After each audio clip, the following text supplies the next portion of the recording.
Hello everybody. What I'd like to do today is to solve the biggest mystery we have in science. Now, you might think that science is pretty much tidied up, but it's not. That mystery is, if we look at the physical components at the atomic level and the gravitational level, they do not and cannot explain the reality that we observe. At the atomic level, we have the physics of the elements, the strong and weak nuclear force, electromagnetic force. But inside a cell, we see the elements behaving in very, very complex systems. Life. There is no way the physics of the elements can describe the reality of life inside the cell. So at the atomic level, physics by itself does not give a complete description of reality. At the gravitational level, the solar system is self-organizing, complex and chaotic. And there is no way the gravity, just the physics, gives an explanation of that complexity. So let's show you the answer, a clear, simple answer that you can test. It's the philosophy we've got wrong, not the science. Quantum physics, atomic physics, and gravitational physics can all stay the same. Here's the answer. If I look in physics, we've got the second law of thermodynamics, which correctly states that energy is always going from more order into more disorder. It's becoming used up. Now that was written at a time when we were discovering how the steam engine works. But the universe self-assembles. It goes in the other direction to the second law of thermodynamics. And that's a big problem. And that problem is exposed on the In Our Time program with Melvin Bragg, who challenges the scientists and says, doesn't it give you any cause for concern that things are not wearing out? Things are not becoming more disordered.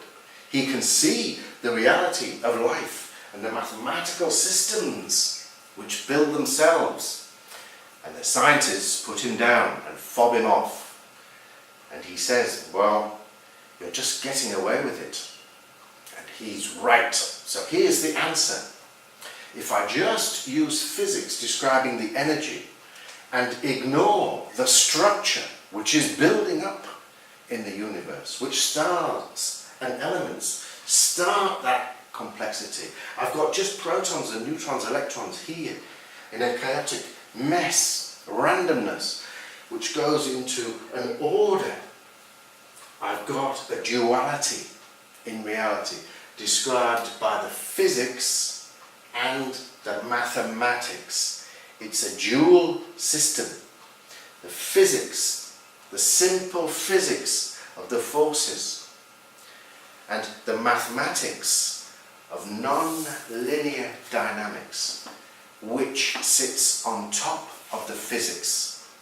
At the atomic scale, a combination of the atomic forces, quantum mechanics, and this mathematics does give me a description of what happens inside a cell. At the gravitational scale, a combination of the physics, gravity, and space, the non-physical. It's always a combination of the physical and the non-physical. It's not a simple answer, but these two give me a description of the solar system. Brian Cox knows there must be a simple answer like this which is logical.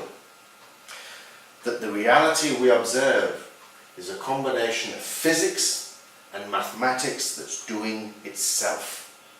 The structure becomes ever more complex.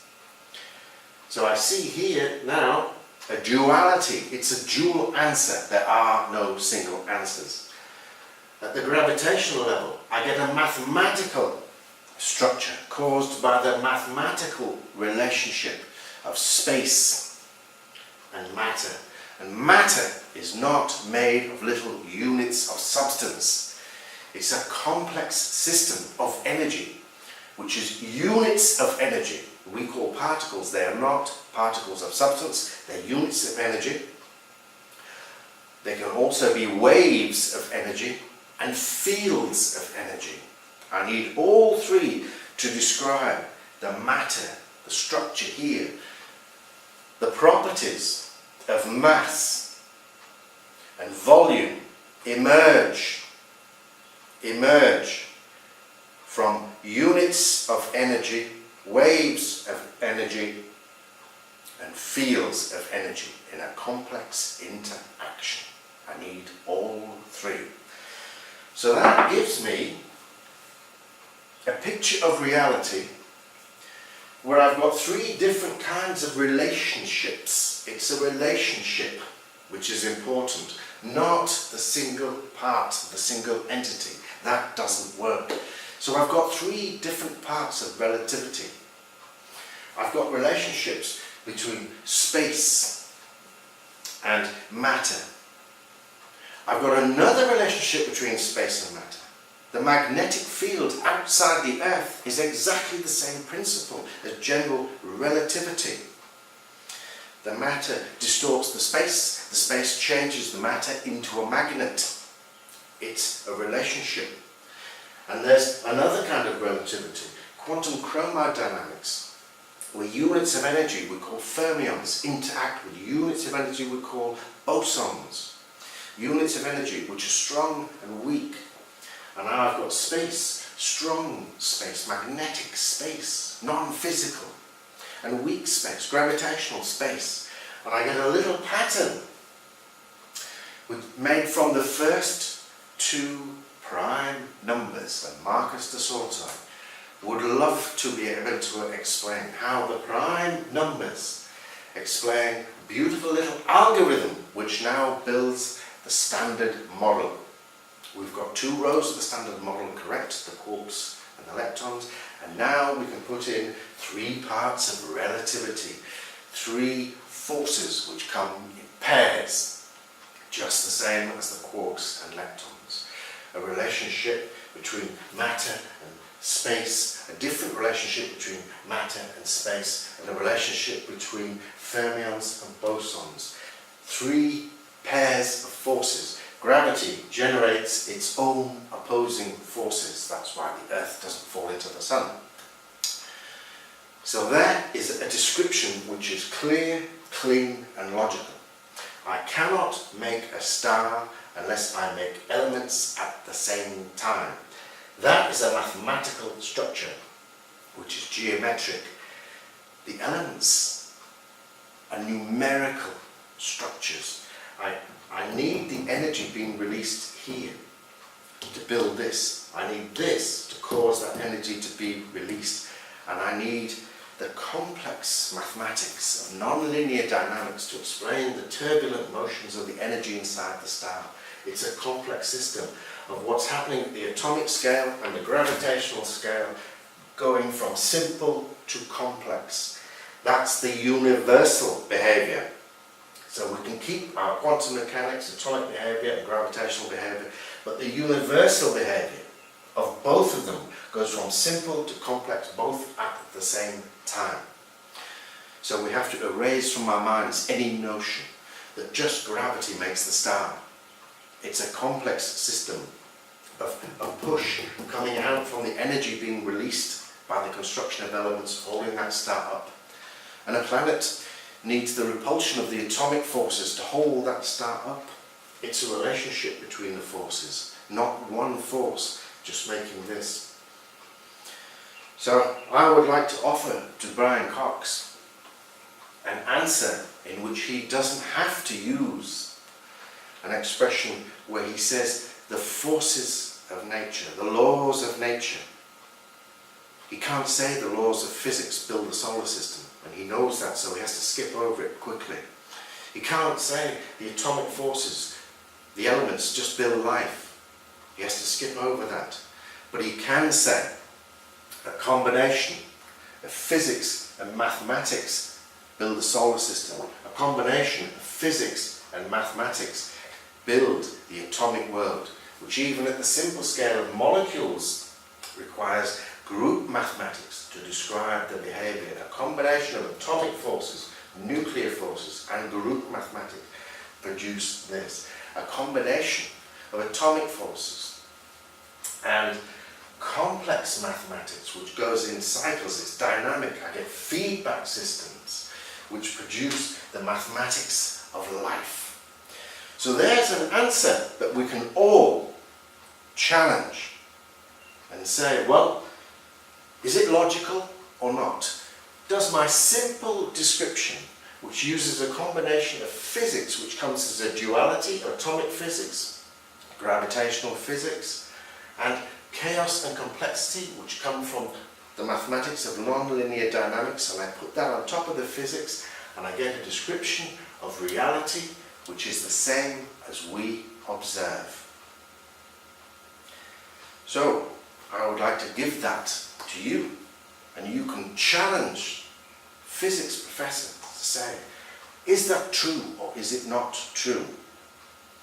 Now, just because it's new doesn't mean to say we can disregard it quickly because our brains don't like doing things which are new.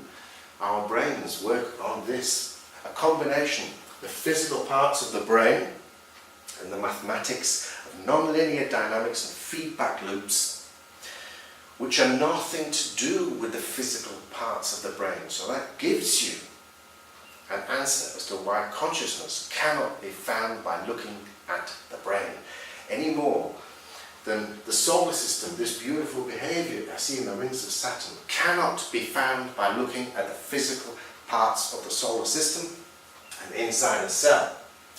I see the elements, and that the answer to their behaviour cannot be found by looking at the physics of the elements.